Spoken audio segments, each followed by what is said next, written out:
Hi everyone, welcome back to my channel. हमारी मुलाकात काफ़ी टाइम बाद हो रही है। काफ़ी टाइम से मैं वीडियो नहीं बना पा रही because of my hectic schedule. Now I am in my final proof.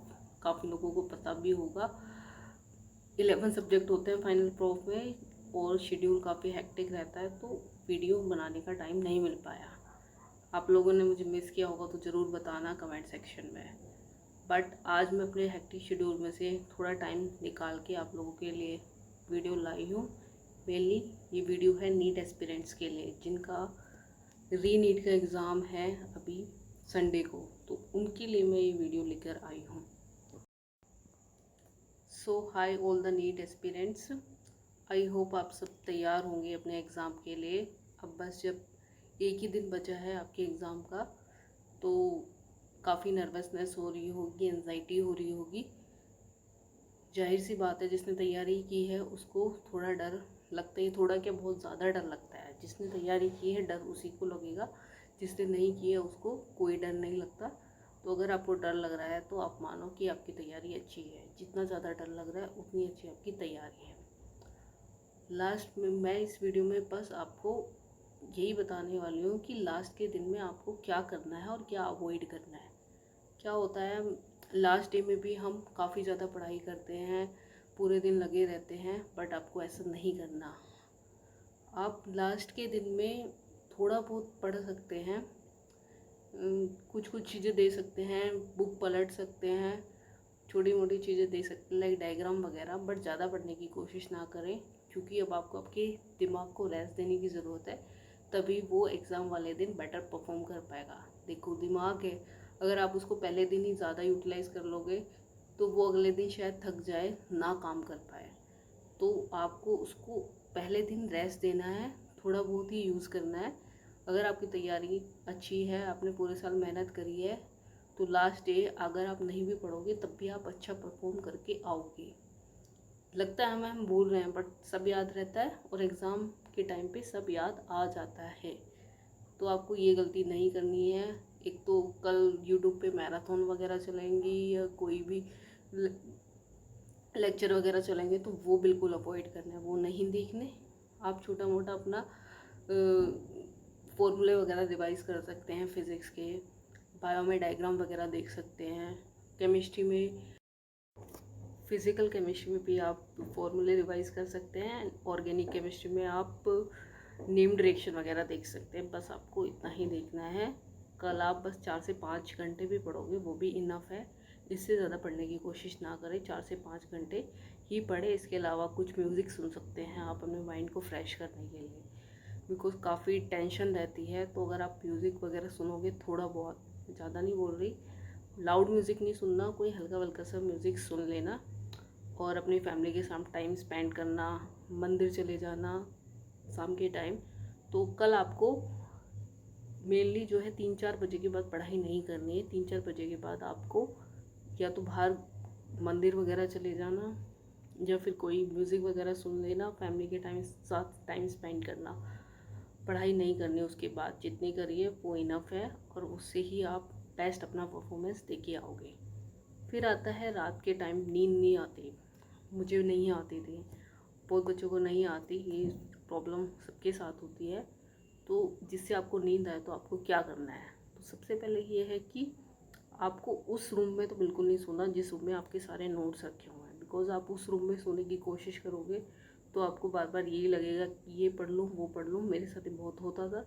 तो आपको दूसरे रूम में सोना है, आज उस रूम में नहीं सोना और जल्दी सोने की कोशिश करनी है। 11-12 बजे तक सो जाना है, जिससे आपकी नींद पूरी हो जाए और आप फ्रेश माइंड के साथ एग्ज़ाम देने जाएं। जिनका एग्ज़ाम सेंटर काफ़ी दूर है वो टाइम से निकल जाएं और टाइम पे पहुंचोगे तो माइंड सही रहेगा। अगर आप ज़रा भी लेट हो गए तो आपका एग्ज़ाम बिगड़ सकता है। ऐसा मेरे साथ हुआ था, मैं लेट गई थी, टाइम पे पहुंच गई थी बट लेट हो गई थी, तो उस वजह से मेरा थोड़ा एग्ज़ाम ख़राब हुआ था। अब आते हैं कि पेपर कैसे सॉल्व करना है। देखो, आप जितने जैसे भी जिस भी हिसाब से अपने पूरे साल मॉक टेस्ट में पेपर सॉल्व करते आ रहे हैं, लाइक आप पहले फिजिक्स कर रहे हैं, या बायो कर रहे हैं, जो भी कर रहे हैं वही आपको एग्ज़ाम वाले दिन करना है, तभी आप अपना अच्छा परफॉर्मेंस दे पाएंगे। कुछ भी चेंज नहीं करना। तो एक तो सबसे पहले ये बात ध्यान में रखनी है। और दूसरा, आपको पेपर जब मिले ना तो उसको ऊपर ऊपर से देख लेना। अगर आप उसको ऊपर ऊपर से देख लोगे एक बार पूरे पेपर को खोल कर, तो आपको थोड़ा सा समझ आ जाएगा कि पेपर हार्ड साइड है या फिर इजी साइड है। देखो, री नीट एग्ज़ाम हो रहा है, जब री नीट एग्ज़ाम होता है तो थोड़ा सा डिफ़िकल्ट आता है, तो आपको इस बात का ध्यान रखना है। अगर डिफ़िकल्ट पेपर है तो आपको पैनिक नहीं करना। वो सबके लिए डिफ़िकल्ट है, कट ऑफ कम जाएगी, तो आपको पैनिक नहीं करना। एकदम शांत माइंड से जो आपसे हो रहा है उसको करना है फर्स्ट राउंड में, और जो आपसे नहीं हो पा रहा या ज़्यादा कैलकुलेटिव है उसको सेकेंड राउंड के लिए छोड़ देना है। उसको आप जब फर्स्ट राउंड में कंप्लीट कर लोगे पूरे पेपर को, तो फिर सेकेंड राउंड में उन क्वेश्चन पे आपको आना है।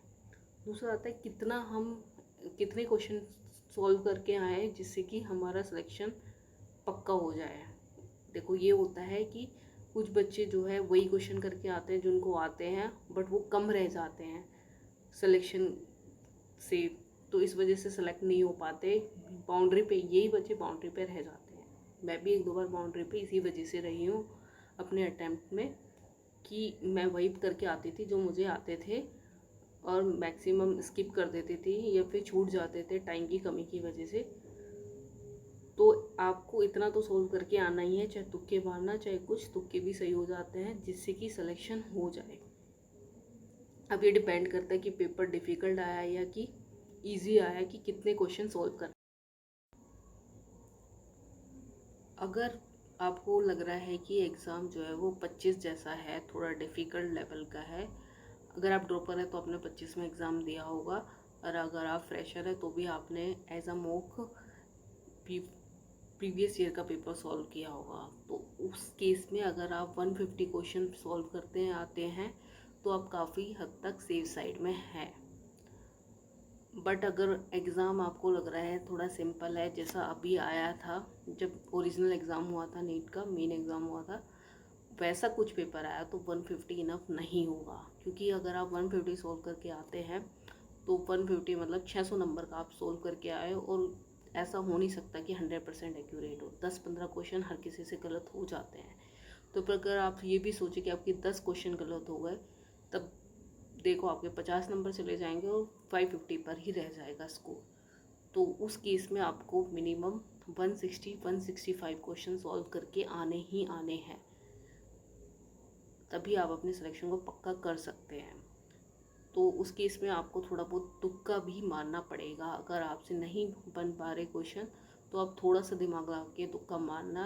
अगर आप दो ऑप्शन को एलिमिनेट कर सके किसी क्वेश्चन में, तो उस क्वेश्चन में आप तुक्का लगा देना। थोड़ा भी डाउट हो रहा है जिस क्वेश्चन में, उसमें लगा देना।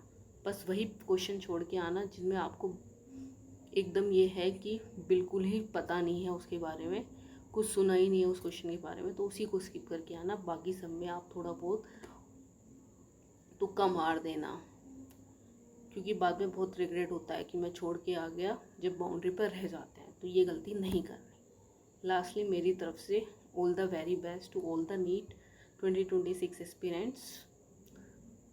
एग्ज़ाम को फोड़ कर आना और आपको सक्सेस मिलेगी।